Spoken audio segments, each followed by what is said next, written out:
Hey everyone, we had big tournaments both in America and Japan, both with big stakes on the line, and also some new cards to discover. So let's kind of jump into it. We have the BCS, I think it's Georgia. I don't really know American locations, but it's also at Jolith. And we have Fuzzy Paradox again supplying us with the info, and you also try to dig as much decks as we can. And let's start off the standard, right? So here we had 2 Thegria, 1 Kyrie, 1 Gravidia, 1 Nirvana, 1 Flagberg, Bavsaga, and Lauren Roll. So quite diverse there, but let's take a look at the top 4. This was first and second, Russell Albright and Francisco Garate. Sorry if I pronounced that wrong, or Great. Both with Thegrias in the top 2 spots, right? So that's actually very, very interesting. This is a big change compared to like the Japanese metagame where there weren't that many Thegras. I think a lot of people just played Bastion and were quite happy playing Bastion. But here, it looks like at least some differences, right? We saw in BRO there was also a lot of Thegra usage. Well, not a lot. Maybe there was a lot, but at least in terms of tops, there was more than expected, right? So we have these 2 Thegras, at least in America, doing well. Remains to be seen elsewhere in the world if that is to be the case, but this is a nice look, right? And then in third place with William Fry with the Gravidia, the tried and true. But as always, get an invite, it's great. And then unlucky in fourth, we had Tucker Myers with the Kyrie list, just missing out on that invite. But that is the standard list. Let's quickly take a look at it, because this Thegra list is actually quite interesting. They're running the Nanofall. Now this is something that you normally see in Hexa Orb, just to kind of help out with your soul. But I guess, like, when you're Thegra, you also want some soul too. So we have a lot of soul generation cards, and that's really the thing, right? That's really the thing. And then just max out Thegras, going for that full-on consistency. And yeah, pretty much it. We have like Funoir. I think I've seen some people run this. This isn't as popular as well, but hey, get some power. It's like at least 18k if it's alone. So, okay, that's cool. And then the second place Thegra list was just kind of more normal, right? More normal. We had the Rafale sauce. We also have the Arson, right? Or Arthon, that we didn't see in the previous list. The Arthon will be good in certain matchups, but first place just decided to run just full on soul shot. And yeah, that's pretty much the main difference. Both of these made it to the finals, right? So that's pretty insane, right? That's pretty insane. Then in third place, we have the Gravidia World. We've seen this doing well. It's a good deck. It's a good deck. You don't know what to take, you might as well just take Gravidia World, right? In the fourth place, we do have that Kyrie. And yeah, it's just a great deck as well. We've seen not really any big changes in the metagame. Pretty diverse in terms of like what is available to be played. So that's pretty cool. But yeah, that's pretty much it. Now moving on, we do have V Premium as well. Now this is where stuff has changed. Alright, this is where a new life begins. We had 2 Dark Irregulars, 2 Geek Chronicle, 2 Narukami, 1 Royal Paladin, and 1 Great Nature. So gone are the Aquaforce, the Orange Highlanders, and the Gold Paladins. Where did they go? I don't know, but it looks like there's at least some stuff that's really, really scary on the meta right now, right? But let's take a look at the top 4. And again, we have this Antonio Tuts. Doing very well. He had a great story. We saw the memes where he, where he said someone told him he fell off, and guess what? He fell straight back up to first place, winning a sponsored invite to Worlds, right? You win this, you qualify here, you don't have to worry for the rest of the season. That's a huge load off your shoulders, right? But then also in second place, we had a Sakib Hussain with the Steam Maidens as well. So we're getting a bunch of duos, right? 2 Thegras, 2 Steam Maidens.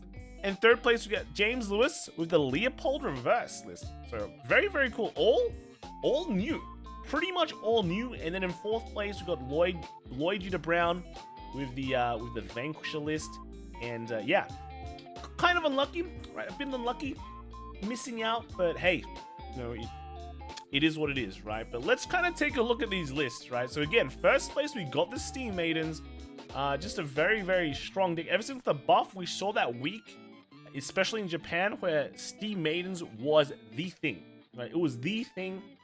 And then I guess it is kind of the thing here as well for the English metagame, kind of first week where it's legal at a major tournament, bam, huge splash, right? And we got the Steam Maiden engine running some Nabus as well, and then the the organ. Is it an organ? Right? Mellow Amusements Colossus. It's kind of like an organ, right? Just to kind of get that guard restrict going. And in second place, we have very similar list. We've got the Nabus there as well. Only one organ though, so that one is quite interesting. And then is there any other changes? I think these are mostly the same in terms of what is being run. Yeah, pretty much the same, except, yeah, the second place deck runs way more crit. So it runs like 10 crits versus 8. Now, I've actually seen people run more draws in some of the old locals lists, but yeah, these guys just like critting, right? Critting is good, right? So yeah, I guess it works. And then in third place, we have that Leopold deck. This one's pretty cool as well, right? Leopold Reverse doing a lot of work for the clan. But also only running through the old Leopold as well. Then you got like the Tester Fox and that combo. Yeah, a lot of potential for this deck, I have to say, right? A lot of potential. Really interesting to see how good it goes. And then in fourth place, we do have the Vanquisher list as well. This is the old Vanquisher 1 book list. It's a good deck. Actually just sporting a lot of fronts as well versus like, usually this is more crit based, but this Lloyd went way more fronts and just kind of 2 crit to keep people honest, right? So pretty nice. And then in premium, right, here is the premium. We have the 2 Gear Chronicle, 2 Dark Irregulars, 2 Narukami, 1 Spike Brothers, and 1 Link Joker. So Link Joker actually quite crazy, right? You know, surprisingly Link Joker. And then we have the Spike Brothers as well, right? Oh, okay. Very, very cool. But then what actually came in first and second, hey, we've been talking about how the same things have been fighting each other. We got 2 Narukamis in first place. Basically, the Stunverse mirror, right? Or the Exterminate mirror. So we have Andrew Condrick here playing Eradicators. And then Lloyd Brown. I don't know if this is the same Lloyd Brown that came forth the previous day. But if he came second in premium, then again, invite to Worlds, gotten, right? So yeah, Lloyd was playing the more Vanquisher list, it seems. And then we got Peter Van Allen, right? I actually didn't know this was his last name, but this actually, I only know his last name is Peter B, right? Peter B.E. But yeah, that is Mr. Commentator, Peter, taking MFD to third place. And then we had Nicholas Fernando as well in fourth place. If you guys don't know who Nicholas Fernando is, you might know Nico Fernando, and that's I didn't know his real name was Nicholas. It was just Nico. But yeah, we with the NLK list, a DI list. We haven't seen DI in a while. You know, well actually we have. We've seen it in BRO. You know, DI was it the thing, right? Was it the thing? I think a lot of other decks were being hyped up, such as Ripples, right? Ripples, and where did they go? I don't know. But just bear in mind, of course, this is still the first tournament, right, of the season.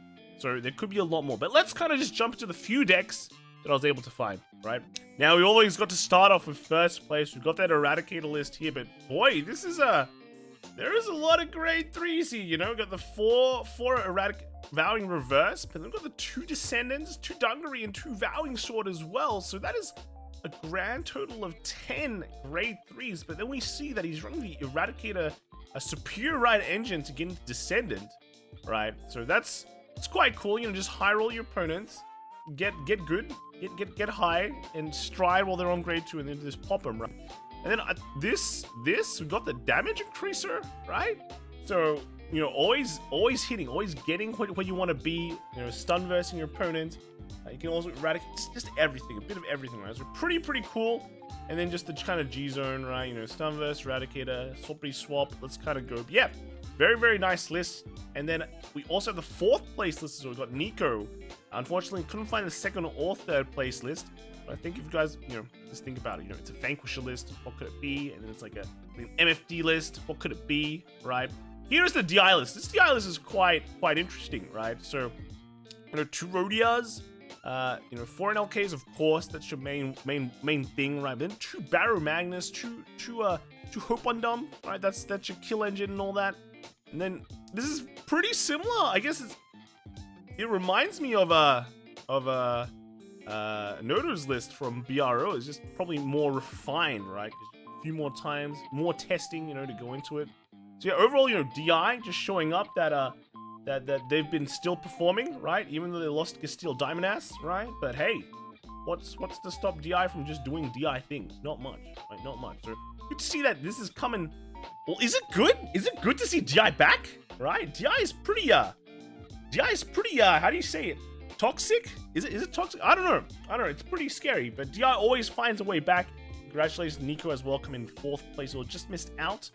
But I think him and Peter are on the same team, right? So at least one of them made it to Worlds. And you know, when you're in America, you got a few more. You got a few more you can go to, right? So congratulations there. And then I just wanted to sneak in as well, you know, the bias, right? Here is the top 8. This is Hart Ali's delete a Messiah list, and if it's Link Joker, right, I gotta show it. I gotta show the Link Joker list, right? Because it's the bias, right? It's the bias. Yeah, this is pretty cool. It's pretty much, you got the V engine. Well, basically a lot of these cards are just pretty much V. It is, except like 5 cards. There's five cards here in the main deck, not V. But hey, you just do your Messiah stuff, and then at some point you delete them, and then just continue going, right? Just stride into Messiahs. You know, you got your new. You got your Cosmic Dawn Dragon and all that. Very, very cool. Your Messiah stuff is very good as well. So yeah, you have a scary early game that you can high roll with, and then late game you still have a scary high roll that you can kind of go with. So overall, very, very cool list. I like it. I'd say that for every Link Joker list, but to be honest, you know, if you top, I'll definitely say it. You know, good work, right?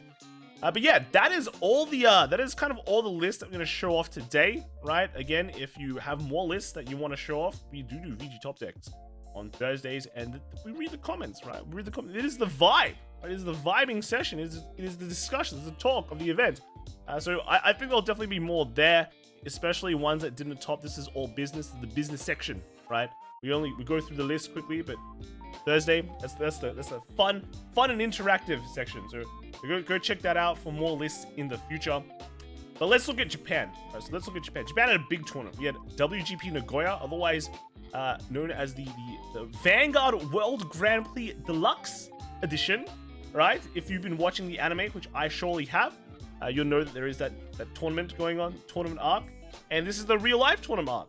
And in Nagoya, there was quite a lot of players. I heard it was around 324 players, or was it 64, something like that.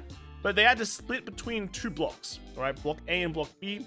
And if we kind of look here, a lot of decks, they cut to top 8, right? It was a teams tournament as well. And yeah, you could only, they restricted it by nations. So you could only, if you brought a Dragon Empire, if you picked like an Overlord deck, for example, you couldn't bring a Nevada.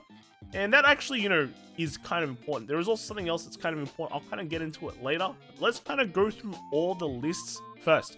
So first off, this was at the end of Swiss. So this is actually not the wins yet, right? This isn't like who won, who topped. Let's kind of look at the whole top 8, especially since Bushiroad finally made a nice looking graphic here.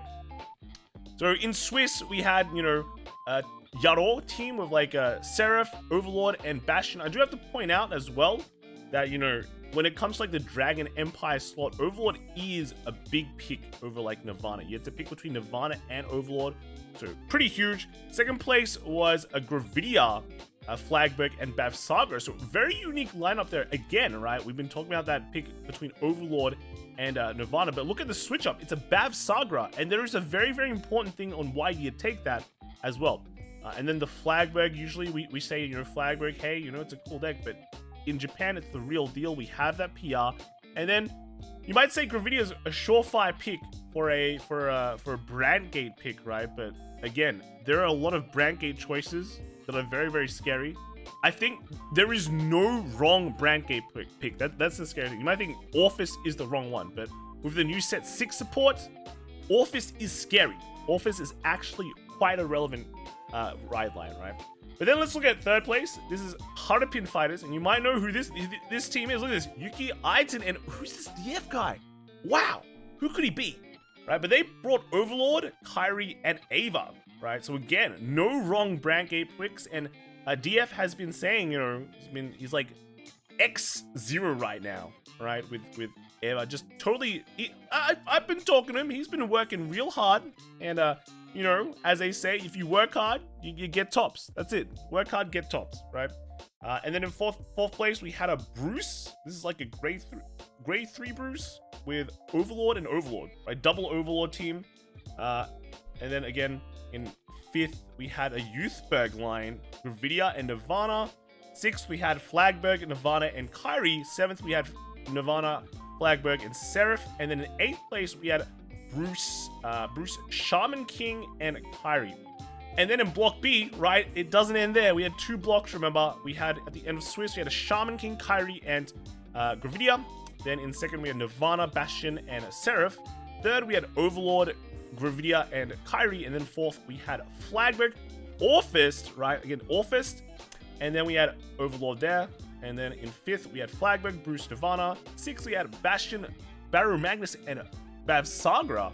7th, we had Ava, all right? Ava, Bruce, and Bastion. And then lastly, in 8th, we had Overlord, Bruce, and Orphist. So we had double Orphist coming up, and that was quite impressive. Now, you're gonna look at this and go, wow, there is so many different ride lines. Why are people bring Bavsagra when they can just take a Nirvana list or an Overlord list and just do excellently, right? So we're gonna take a look at the end of Swiss. Chris did post something up, and this was the end of A block, right? So there is something called a diversity cut in Japan, and that's how they use it. So basically what it means is that because they have so many people as well, so this kind of helps with their time issue, they cut Swiss rounds earlier than the other countries, the globalers, right? We cut our cuts at like X2, right? X1's confirm make it, X2, hey, you have a chance to make it.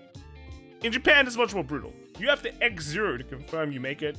X1, they play games, right? They can play some games.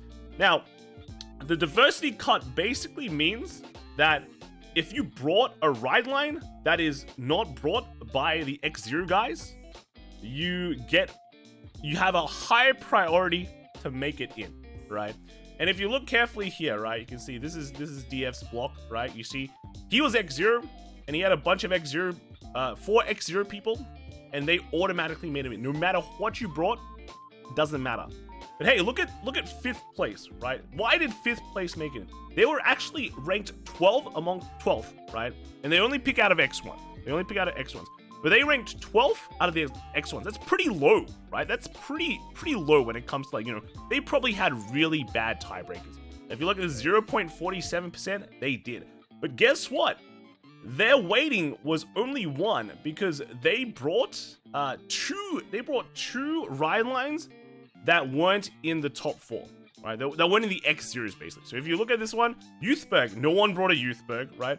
Someone brought Gravidia, so that was their waiting, but apparently no one brought Nirvana, so that was a great pick, right? That basically made them, they were the first priority to make it into the tops, and yeah, that's how you do it, right? And then after that, it's the same thing. So, hey, you know, Nirvana was already brought, Kyrie, you know, and Flagberg. Actually, no, Nirvana wasn't brought, but Flagberg and Kyrie were brought. So, you know, their waiting was 2. So then that was it. You know, they just get brought in. The ranking is kind of weird though, I have to say. 6th, 5th, and 9th, right? But yeah, these were, I think there's also like a secondary priority. Not 100% sure. Not 100% sure, but we will, we'll figure it out later. But basically what it means is that you have to be, like, the TLDR is, there is legitimate idea to bring in stuff that isn't always the top meta, right? Because in case you go to X1, you still have a chance to make it in. And that's why you see something like the brand gate, right? Nearly everyone will want to kind of bring a brand gate, in my opinion. Well, not everyone, because I can see some of them don't have it. Because you have like at least some ride lines, I mean, that are really, really good, right? So you could bring an Ava, right? Very cool. Very strong, very meta. You could bring a Seraph as well. You could bring like Orphis. You could bring, what was the last one? Dang. Gravidia, right? So you have a lot of good ride lines there. And then you also bring the Elder Breath, which is the most important part of the entire Brand Gate, right? Brand Gate Nation. Yeah, so you'd bring an Orphis, right? Because you go, hey, maybe if I go X1, I'll just auto make it in, right? You know, Bruce's, or you see Bruce's, you know, you see like Nirvana's, you see even Bavsagras, right? Bavsagras. If you brought a Shaman King, for example, as well, great nation, great set, but it doesn't, like, in terms of everyone else could be bringing like another nation, and you're like the only Shaman King, and then you get better weighting, right? So that's basically the diversity cut. They have used it before, right? This is the first time they use it, and why Schwartz also does it, but their one is way more brutal. It comes down to the series, and then X1s, you don't even have waiting or tiebreakers. It's just lottery, right? It's just lottery. So this is basically why there is also a lot of reasons to bring different things. It is kind of a forced diversity. Let me know in the comments what you think about it, right? I think if you made it in via diversity cut, right, you'd be happy. If you got cut by it, then you'd be kind of cut. You'd feel kind of sad. But again, that's part of the tournament, and it is something you have to think about when you enter a tournament. You have to read the rules. If like, for example, right, you enter a tournament, you have to win in 10 minutes. Then you better bring a fast deck, right? You don't bring like an angel feather, for example. That will take forever. So yeah, it's part of the rules. You have to think about it, and that's one of that's something you have to consider when just joining tournaments, for example. But let's kind of look at the breakdown of top 4, right? So here we have Nagoya Block A. First place was Team Overlord, right? We had the Bruce and the Overlorders. But hey, Buddy DF and his team, right? Aiton and Yuki, right? Second place. It's not bad. Nearly there, guys. You nearly got it, but hey, second place is still a very, very good achievement. Third place was the Nirvana, Kyrie, and Flag Ray team, and fourth was the Seraph, Overlord, and Bastion team. And then in Block B, we had the Bandit team coming first, taking actually a grade 4 Bastion with Seraph and a Nirvana. And then second place was the Alex X family with Ava, grade 4 Bruce, and grade 4 Bastion. And then we had the Gravidia Overlord and Kyrie line. And then in fourth place, we had the Shaman King and Gravidia and Kyrie. So I'm only going to look at some of these decks. They did give us all the deck logs. So again, if you want to look at them, based post on the Cardfight Vanguard Japanese side, but you can just look at them here as well and just see all these deck codes if you just want to take a look at it, right? But yeah, let's kind of get started. So first we have DF's Avalus. We have to feature this. This is our boy, right? This is our content creator, the biggest. But yeah, first place, or not first place, second place, but one of the second place. I was about to say the toppiest Ava so far, but you know the other block did have an Ava at second place too. But yeah, doing very well with this list. You should give it a try. If the PR comes out as well soon, or if you're playing the Japanese metagame, give this Avalus a try. It's clearly been doing DF well, so it could probably do you well as well, right? And then we had the Orphist list. Now we were talking about how good the Orphist stuff is now. The Orphist has got, like I told you in the previous VG top decks, their ride line has changed. This is part of the ride line, right? This is the grade 2 ride line right there. The Combine Russia. Yeah. The cool thing about this card is that, you know, when you have two, when you attack a grade 3, right? If your order zone has 2 set orders, you get like 10k, 2 or more set orders. You just get 10k. So it's like a 20k beta on a Persona ride. It's like 30k. But then when you play like a set order from your hand, you can CB it and it comes out of the drop. So you always have a beta, right? So the idea is you always beat, right? You always have a beta. You Soul Blast it out, you ride it, Soul Blast it out, because the grade 2 Orphist round is not too great anyway, right? So you don't lose much from it, but now at least you get to confirm a beta and then keep on winning, right? Win hard, win fast. Yeah, and then we have the Youthberg list as well. So, you know, we saw that Youthberg list. Hey, it's the only one there. Might as well see how they're building it. Actually, just going full on the grade 3s, like 12 grade 3s, right? But not running any of the other Sentinel restrict, or the Guard restrict, I mean. And then just basically the rest of the Youthberg stuff, right? And then lastly, the Shaman King. Now, we're showing Shaman King this time because I know Shaman King just got released in English, right? If I recall correctly. And I know some people will be looking for some list. Hey, this is a working list. Give it a try. It did pretty well. It's a very scary deck, so see how it goes for you, right? See how it goes for you. But that is kind of it for now, right? There were a lot of lists. I talked a lot. Huge weekend. And it's the beginning of many, right? The beginning of many. This is the first time that the new clan collection has been really popping off, right? And then the afterwards, it's just gonna be that, and then this is the first WGP as well in a while. It's gonna be a few more too, but hey, big weekend. Let me know what you guys think. Let me know what you guys think in the comments below, and I'll see you guys next time. All right, bye.